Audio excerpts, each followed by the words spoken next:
saja, hanya betul-betul sedikit sekali, dan itu pemberian Allah, maka itu harus dipertanggungjawabkan juga di hadapan Allah. Karena itu milik Allah, ya, tidak layak untuk kita sombongkan atau kita pamerkan kepada orang lain. Wasi'a kursiyus samawati wal ard, wasi'a luasnya kursiyuhu, luas kursinya, ada kekuasaannya. Kekuasaan Allah itu amat sangat luas, seluasnya as-samawati wal ard, ya, meliputi langit dan bumi dalam konteks itu kan itu. Kursinya, jangan kita bayangkan kursi itu, sikile apa atau telu ya kursinya Allah itu, atau mungkin malah kursinya sikile 8 gede banget banyak. Tidak perlu kita bayangkan seperti itu. Sama seperti kita tidak bisa membayangkan hidupnya Allah itu tidak sebanding dengan hidup kita, ilmunya Allah itu tidak sebanding dengan ilmu kita dan sebagainya. Tidak bisa kita bayangkan itu. Tafakkaru fi khalqillah wala tafakkaru fi dzatillah. Pikirkanlah tentang ciptaan Allah, makhluk-makhluk yang ada di sekitar kita itu, supaya kamu menjadi ulul albab.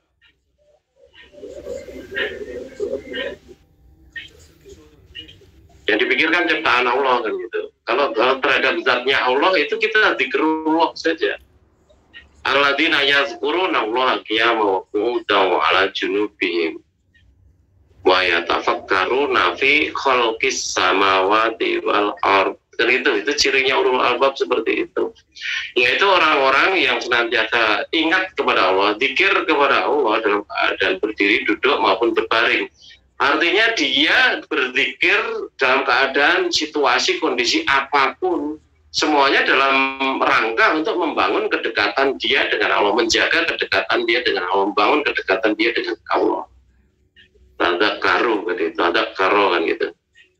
Kemudian dilanjutkan wa yatafakkaruna fi khalqis samawati wal ard, dan dia senantiasa memikirkan ya apa yang ada di langit dan di bumi, ciptaan Allah, makhluk Allah yang ada di langit dan bumi. Ya. Nah, orang-orang yang kemarin memikirkan tentang bagaimana proses terciptanya COVID-19 varian ini, bagaimana kemudian bisa memutasi varian ini menjadi varian itu dan sebagainya, mengikuti itu. Kemudian bagaimana bisa kita menciptakan vaksin yang dia itu efektif untuk memberantas COVID, ya, varian ini, Delta misalnya varian itu, Omicron yang sekian-sekian dan sebagainya itu, misalkan itu sudah pasti akan mendapatkan berkah Allah yang banyak kalau dia orang yang beriman kan gitu. Tetapi kalau kemudian sebenarnya seorang ilmuwan yang ahli di bidang itu, tetapi dia melewati masa COVID tadi dengan hanya tidur mendengkur saja, tidak mau berpikir tentang fenomena alam, tidak mau melakukan wa yatafakkaruna fi khalqis samawati wal ard, ya dia tidak akan termasuk ke dalam kelompok orang-orang yang disebut oleh Allah sebagai ulul albab, yang akhirnya melalui penelitiannya, melalui pemahamannya, itu akhirnya dia bisa melihat kebesaran Allah.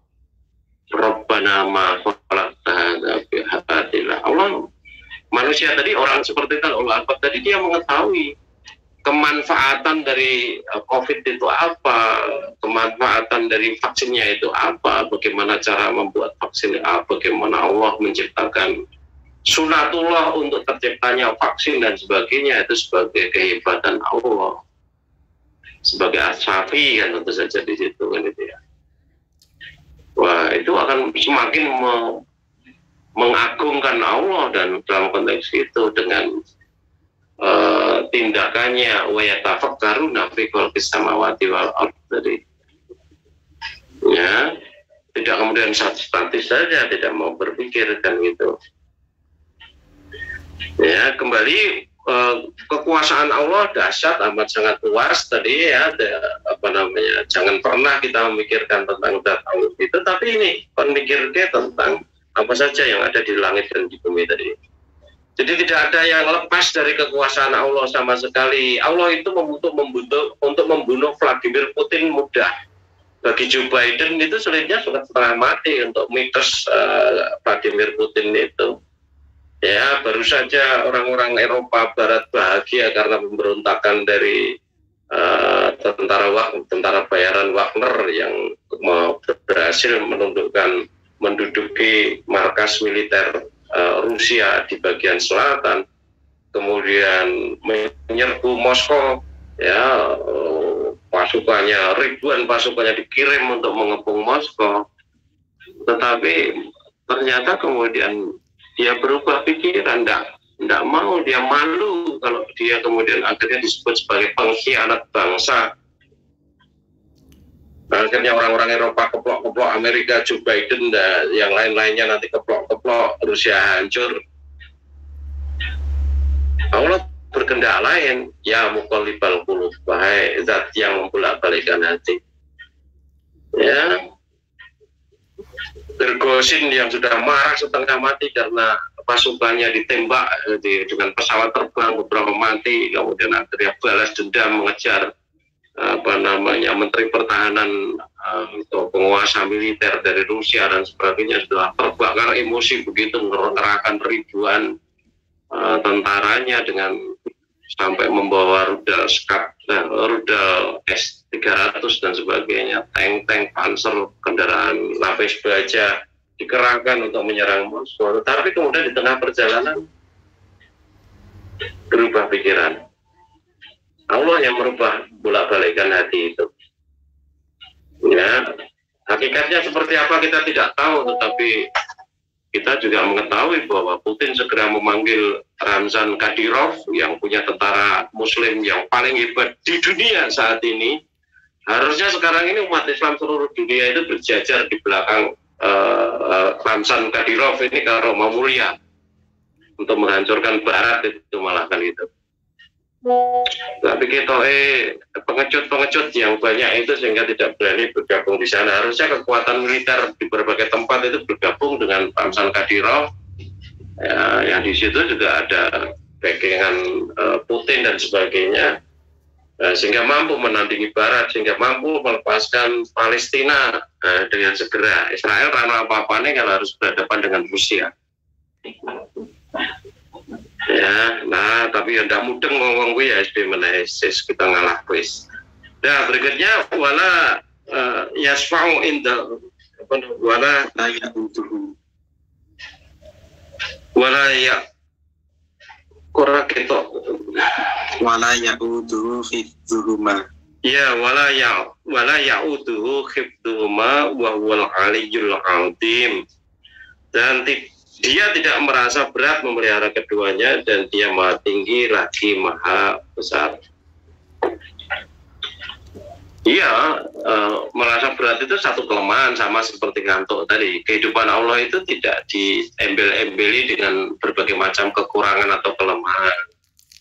Sama seperti ketika Nabi Ibrahim mencari Tuhannya, kemudian menemukan bintang di malam hari bersinar, wah ini Tuhanku, ini bercahaya, bermanfaat untuk nelayan, bermanfaat untuk penunjuk arah dari orang-orang yang berjalan di padang pasir dan sebagainya. Tetapi ketika pagi bintang itu yang enggak suka ini. Bukan, yang namanya Tuhan itu tidak seperti ini. Tuhan tentu tidak punya kekurangan kan itu. Termasuk di sini Tuhan itu tidak akan merasa berat untuk melakukan apapun mengurusi makhluknya sebagai Al-Qayyum tadi kan gitu. Ya. Wa huwal aliyyul azim, dan dia maha tinggi lagi maha agung kan itu. Agung atau perkasa sama saja. Ya. Ya. Maha tinggi kemuliaannya, maha tinggi kekuasaannya, maha tinggi posisinya, ada kedudukannya dan sebagainya. Maha agung juga dengan berbagai sifat-sifat Allah atau asmaul husnanya itu dan itu. Ya, maka dengan mengetahui segala sifat Allah yang diuraikan di dalam ayat ini, mestinya kita bersyukur, tunduk patuh kepadanya. Tidak ada celah sama sekali bagi kita untuk meremehkan, mengecilkan Allah itu. Maka hanya kebodohan saja, ketololan saja, kedunguan saja kalau kemudian kita itu melupakan kekuasaan Allah pada diri kita begitu saja mengabaikannya semaunya, dungu gitu namanya. Ya, ada beberapa ayat lain seperti di surat Al Imran ayat yang kedua itu berbicara tentang Al-Hayyul Qayyum. Silakan dibuka. Surat Ali Imran surat ketiga ayat kedua. A'udzu billahi minasyaitonir rajim. Allahu la ilaha illa huwal hayyul qayyum. Allah, tidak ada Tuhan selain Dia yang maha hidup, yang terus-menerus mengurus makhluknya. Ya, maha hidup dan terus mengurus makhluknya. Nah, kemudian diuraikan bentuk ngurus makhluknya itu seperti apa di ayat yang ketiga. Silakan. Ayat ketiga. Nazzala 'alaikal kitaba bil haqqi musaddiqan lima baina yadayhi wa anzalat taurata wal injil. Dia menurunkan kitab Al-Quran kepadamu Muhammad yang mengandung kebenaran, membenarkan kitab-kitab sebelumnya dan menurunkan Taurat dan Injil. Ya, jadi karena Allah itu hidup, Allah menciptakan makhluk, ya konsekuensi logisnya Allah ngurusi makhluknya. Kalau seseorang dia itu hidup dan dia ngingu kucing, ya dia harus ngurusi kucingnya, termasuk nyiroi, teleke, kemudian buangi, kemudian termasuk ngepel, nyapu dan sebagainya, termasuk makani dan sebagainya. Nah ini Allah begitu juga. Allah itu hidup, Allah punya makhluk yang Dia ciptakan, Allah akan ngurusi makhluknya, Al-Qayyum. Nah, salah satu bentuk dari wujud ngurusi makhluknya itu Allah menurunkan Quran sebagai pedoman hidup bagi manusia yang menyelamatkan, kan gitu. Dan diberi penjelasan juga karena pada saat Quran turun kita harus berhadapan dengan dua kelompok manusia yang paling radikal di dalam menentang Allah, yaitu orang-orang Nasrani dan dengan orang-orang Yahudi. Maka diberitahu bahwa Allah itu menurunkan Quran yang Dia itu membenarkan, ya, musaddiqan lima baina yadaihi wa anzalat taurata wal injil.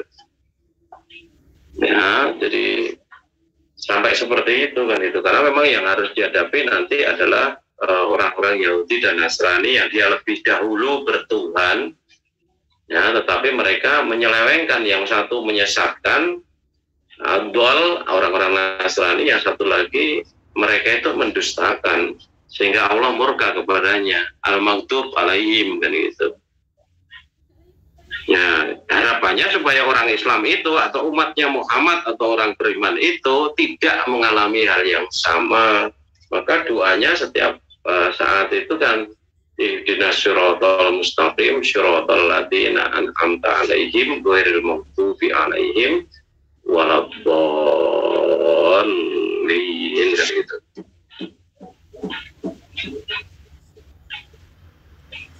Ya, walhasil teman-teman semuanya, ya, Allah yang maha hidup itu artinya tidak mati, kekal abadi, kemudian maha hidup itu dengan segala macam kesempurnaannya, sifat-sifat yang sempurna, dan semua sama-sama sekali tidak disentuh oleh kekurangan, termasuk ngantuk atau merasa berat dan sebagainya, sama sekali tidak. Ya, dan konsekuensi logis dari Allah yang menciptakan banyak makhluk tadi, Allah sebagai Al-Qayyum yang Dia berdiri sendiri, tidak membutuhkan apapun, bahkan segala sesuatu di luar Allah itu membutuhkan Allah. Ya, dan Allah mengurus semua makhluknya itu dalam berbagai macam bentuknya, termasuk juga kepeduliannya Allah untuk mengurus manusia ini supaya selamat dari siksa api neraka yang kekal selama-lamanya itu dalam bentuk menurunkan Quran tadi.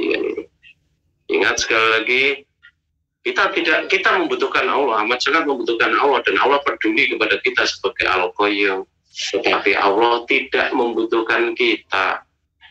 Ya, maka kalau kita kemudian bermaksiat kepada Allah, Allah mau mengeliminasi siapa saja di jagat raya itu mudah sekali bagi Allah.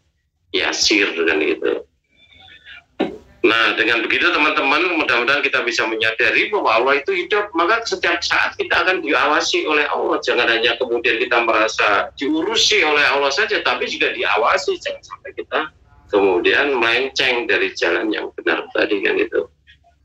Nah, Allah sebagai Al-Qayyum, yang Allah itu ngurusi kita, ya kita betul-betul syukuri atas kepedulian Allah untuk mengurusi kita semuanya, dan kita menyadari bahwa apa saja yang ada yang kita miliki itu semuanya hanya titipan Allah, dan ini semuanya akan dimintai pertanggungjawaban. Ya, maka jangan menyimpang dari jalan yang benar. Begitu saja saya kira Mas, apa yang kita bahas dari Al-Hayyu wal Qayyum ini. Jangan hanya kemudian dijadikan bahan menyebut Allah Al-Hayyu Al-Qayyum, Al-Hayyu Al-Qayyum, tetapi kemudian tidak memahami apa itu Al-Hayyu, apa itu Al-Qayyum. Ya, Hayyu, ya Qayyum dan sebagainya harus betul-betul kita pahami. Ya, sehingga tidak kosong melompong benak kita ketika kita menyebut atau dzikir tadi kan itu. Betul-betul mudeng apa yang kita lakukan. Begitu Mas, kalau ada sesuatu yang mau disampaikan monggo silakan. Sebelum ke pertanyaan tertulis, barangkali ada saudara-saudari yang mau bertanya secara langsung. Kalau ada, dipersilakan untuk bertanya langsung.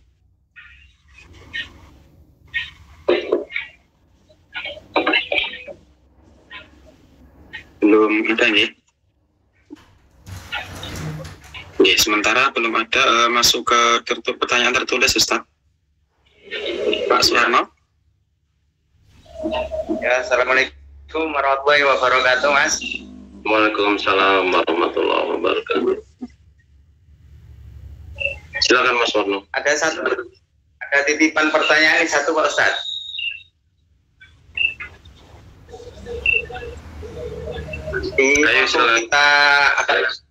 Waktu kita mau menjalankan sholat, itu kan wajib kita berwudu.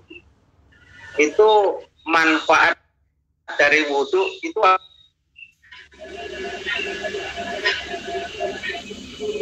terputus. Assalamualaikum warahmatullahi wabarakatuh. Waalaikumsalam warahmatullahi wabarakatuh. Ya, hikmahnya itu bisa menghapus dosa, tetapi pahami betul ya, bahwa sebenarnya kalau dari sisi duniawianya itu kan sebenarnya tuntunan untuk bersuci, tuntunan untuk berbersih kan gitu ya. Ya, kalau teman-teman yang saya kira di Korea juga sama, di Jepang juga sama, di Eropa juga sama. Teman-teman yang mereka itu tinggal di subtropis itu, banyak di antara mereka itu yang sampai 2-3 hari tidak mandi itu biasa. Orang mandi, orang gosok gigi juga biasa seperti itu gitu. Tetapi umat Islam ini dituntun untuk 5 kali sehari untuk gosok gigi supaya untune itu awet. Karena untune tadi, giginya itu akan dimanfaatkan seumur hidup. Kalau umurnya sampai 90 tahun ya akan dimanfaatkan terus. Kalau umurnya seperti Nabi Nuh itu 950 tahun ya untungnya giginya itu terus akan dimanfaatkan untuk makan. Makan itu perlu, hidup itu perlu makan, makan itu perlu gigi, maka gigi itu penting. Maka kemudian juga kita ada berkumur, ya termasuk cuci muka dan lain senada dengan itu kan, harapannya seperti itu. Ya, dari sisi lain kita bisa ambil hikmah supaya kita itu betul-betul mensucikan muka kita, mensucikan telinga kita, mensucikan kepala kita, artinya isinya kepala kita, otak dari yang ngeres-ngeres, yang tidak baik dan sebagainya, arahnya ke sana. Ya. Nah, kaitannya dengan ibadah itu sebenarnya kita tidak harus ngerti manfaatnya apa itu dan sebagainya, tidak. Ya, kalau seseorang itu memang mencintai Allah, Allah perintahkan untuk wudu dulu saat turun sholat, ya dia akan senang hati mengikuti perintah Allah itu. Maka yang penting itu sebenarnya adalah tauhid. Yang penting itu adalah mengenal Allah supaya kita mencintai Allah. Setelah mencintai Allah itu syariat apapun dalam bentuk apapun itu akan menjadi enteng, ditanggapi dengan cinta kepada Allah gitu.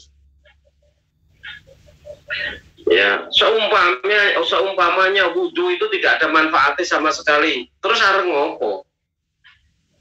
Harus boikot sama Allah. Allah orang mudeng, orang gunanya kok dikon umpamanya gitu. Nah sama seperti alif lam mim itu, alif lam mim. Apa artinya? Manfaatnya apa? Orang yang ngerti hakikat sebenarnya. Terus kalau begitu, ngapain kita belajar Al-Quran? Nggak ngerti apa-apa manfaatnya juga gitu.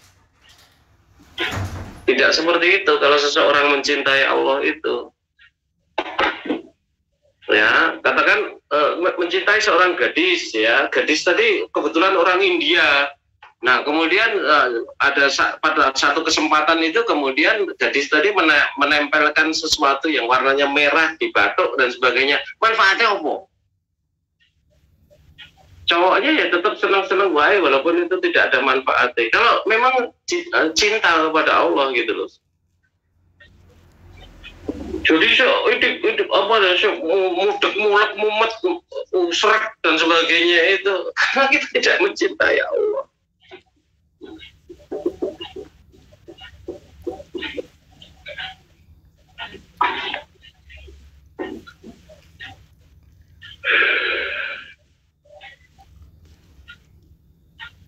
Ya itu yang menjadi persoalan kita kan itu. Oleh karena itu masing-masing kita loh, masing-masing jangan jaga ke orang lain sama sekali. Masing-masing kita itu betul-betul harus menempuh jalan untuk mengenal Allah sehingga betul-betul karena kesungguhan kita berusaha untuk mengenal Allah itu, Allah menolong kita untuk bisa mengenalnya.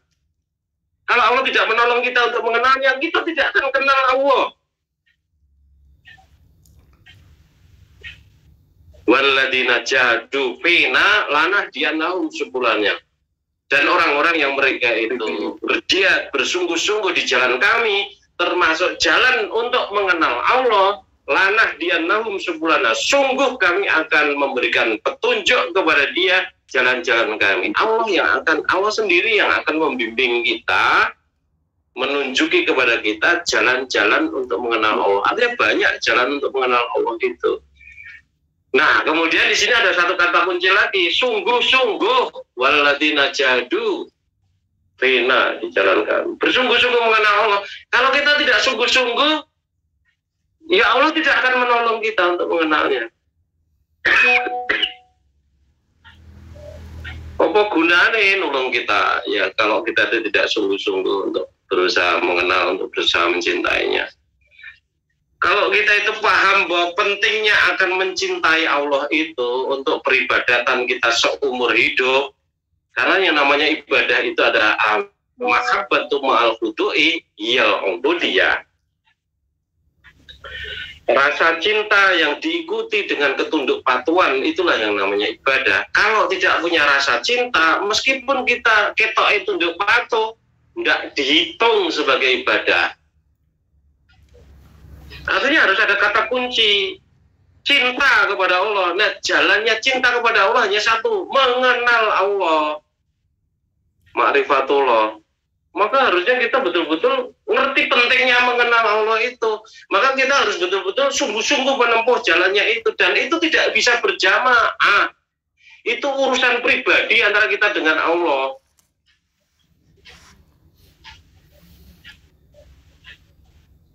Maka orang yang bersungguh-sungguh pribadi untuk mengenal Allah tadi, Allah akan tunjuki jalannya tadi sesuai dengan janjinya Allah tadi. Kalau kita tidak menempuh cara seperti itu, seumur hidup kita sudah tahun ngaji, tidak bakal mengenal Allah. Sholat, batu ngantek bolong, tetap tidak akan mengenal Allah. Kalau tidak mengenal Allah, tidak akan mencintai Allah. Kalau tidak mencintai Allah, amal kita tidak akan dinilai sama sekali sebagai ibadah oleh Allah. Ingat, a'udzubillahi minasyaitonir rajim. Qul in kuntum tuhibbunallaha fattabi'uni yuhibbukumullahu wa yaghfir lakum dzunubakum wallahu ghafurur rahim. Qul, katakan wahai Muhammad kepada para sahabatmu, katakan wahai Muhammad kepada orang-orang yang beriman. In kuntum tuhibbunallah, jika kalian mencintai Allah, ada syaratnya di situ. In kuntum tuhibbunallah, jika kalian mencintai Allah, fattabi'uni, ikutilah aku, yuhibbukumullahu wa yaghfir lakum dzunubakum. Niscaya Allah akan mencintai kalian dan akan mengampuni dosa-dosa kalian.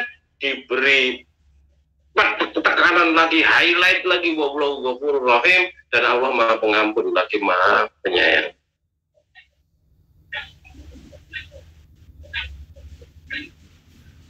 Nah, ustadz, guru daerah, kiai, kebanyakan hanya tekanannya itu hanya pada ini tadi, mengikuti Rasul, itba Rasul, lek Rasul nunjuknya begini kita begitu, karena sholatnya begini kita begitu, tetapi lupa untuk memberi tekanan kepada cinta kita kepada Allah. Cinta kepada Allah itu akidah, mengikuti itu syariah. Kalau akidahnya rada-rada, syariahnya jebol, tidak ada apa-apanya, maka cintanya kepada Allah ini harus dibangun.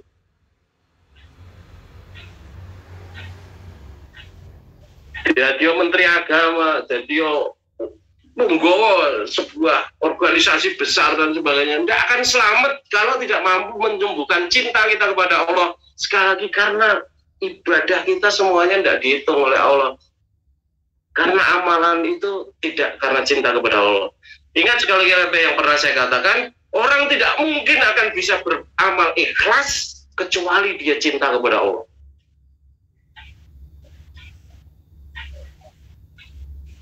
Kamu tidak bisa belajar kepada ini, belajar kepada itu, belajar kepada ini, belajar itu, kemudian tiba-tiba mengenal Allah. Raiso.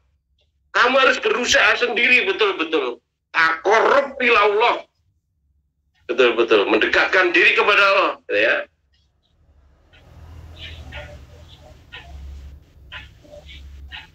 Berusaha untuk mengenal Allah. Kalau perlu nangis darah di hadapan Allah, supaya Allah itu betul-betul ternyuh kepada kesungguhan kita, ya gitu, sehingga menolong kita. Tanpa pertolongan Allah untuk mengenal Allah, tidak mungkin kita bisa mengenal Allah. Otak kita itu terlalu kecil dibandingkan dengan Allah yang maha dahsyat, luas ilmunya, luas kekuasaannya, luas sifat-sifatnya.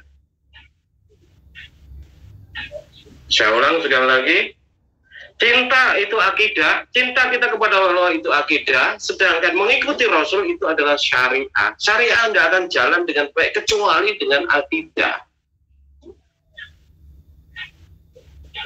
Maka cinta itu yang harus kita tumbuhkan di dalam hati kita, ya, dengan cara berusaha untuk mengenal Allah. Tidak kenal maka tak sayang, kan itu. Dulu sudah diuraikan berkali-kali caranya bagaimana. Dilihat kembali rekamannya. Nggak selamat kalau tidak seperti itu. Wes laporno kepada siapapun, tidak akan selamat dengan cara seperti itu. Kalau ada jalan lain yang bisa menyelamatkan seperti itu, jewer tahu.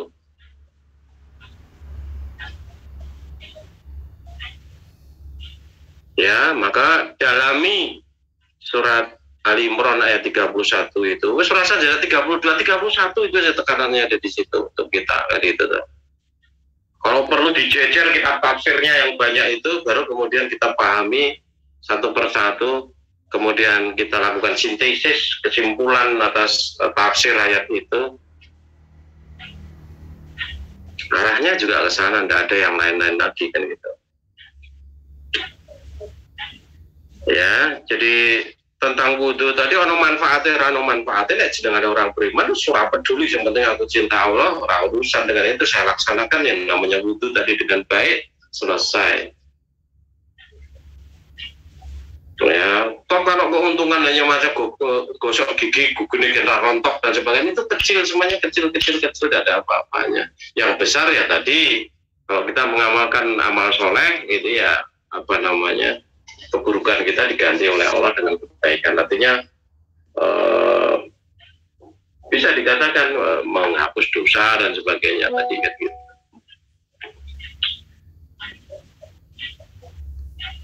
Jadi segala amal baik itu punya fungsi juga untuk menghapus dosa kan gitu. Begitu Mas, mudah-mudahan bisa dipahami. Ini satu pertanyaan lagi ya, Ustaz. Ya. Tentang korban dari Facebook. Ya. Assalamualaikum Ustaz. Waalaikumsalam warahmatullahi wabarakatuh. kalau kita dapat daging korban, kita tidak mau memakannya, terus kita kasih kepada orang lain, apakah kita berdosa, Ustaz? Iya, enggak apa-apa, boleh saja diberikan. Ya, dulu ini bikin salah paham ya. Dulu kita itu di Jogja pembagiannya kan hanya sekitar 3,5 on, enggak salah waktu itu ya, kecil ya. Kecil sekali kalau di lingkungan kita kan itu sebenarnya. Kemudian saya dapat bagian korban dari kampung itu beberapa, kemudian yang dari kampung tadi tak bagi-bagi lebok ke besek-besek kita untuk dibagikan kepada sekitar gen lebih patut begitu. Tetapi kemudian ada orang yang salah paham, lesu pada saya kan gitu. Harusnya kan terbalik. Jadi hati tadi loh, ini cinta kepada Allah tadi ya, menjadikan kita itu nikmat untuk beragama. Cinta kepada teman, saudara, sesama ngaji, itu yang menjadikan kita nikmat untuk berinteraksi, senantiasa husnudon. Tetapi kalau cintanya itu tidak ada, ono yang benci, ya kemudian akhirnya suudon tadi yang kemudian muncul di situ kan itu. Kita berbuat baik, tetapi kacamata dia itu kacamata jaran, sehingga tidak mampu melihat bahwa itu perbuatan baik. Ketoknya gelap tok gitu loh. Nah gelap mbuh apa sing ketok di situ. Naudzubillah.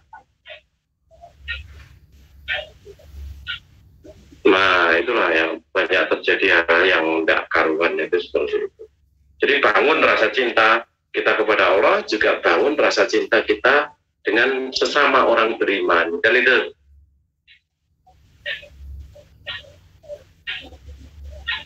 kan sifat orang beriman itu adil latin alal mukminina aizzatin alal kufar atau kafirin kan gitu ya.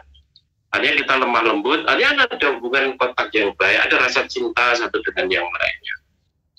Ya, sama orang beriman, sedangkan kepada orang kafir tentu berbeda sikap kita, karena mereka menentang Allah. Yang namanya orang kafir beriman itu sebenarnya seumur hidup sampai kiamat nanti akan senantiasa bermusuhan. Maka harusnya itu orang beriman itu senantiasa memperkuat militernya, memperkuat ilmunya, memperkuat fisiknya, karena senantiasa akan berhadapan dengan musuh-musuh itu.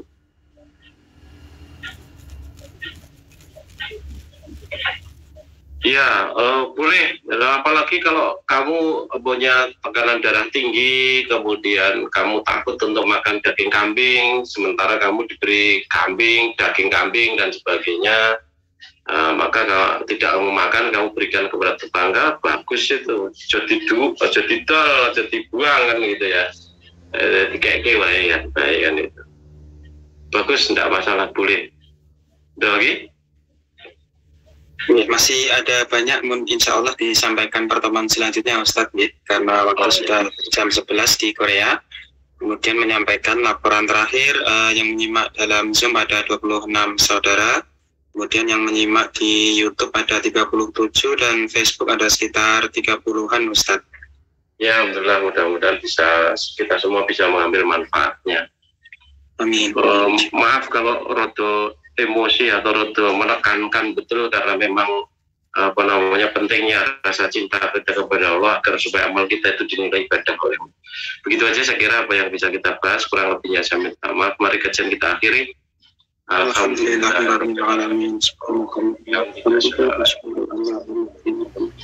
Assalamualaikum warahmatullahi wabarakatuh.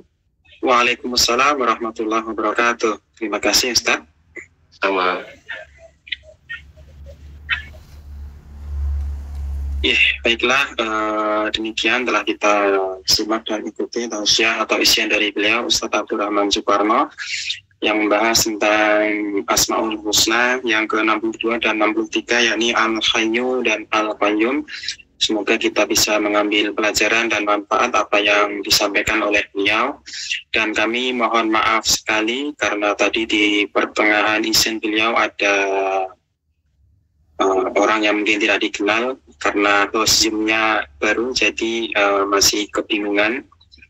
Dan sekali lagi kami mohon maaf sekali apabila tidak nyaman buat pada saudara-saudari semuanya.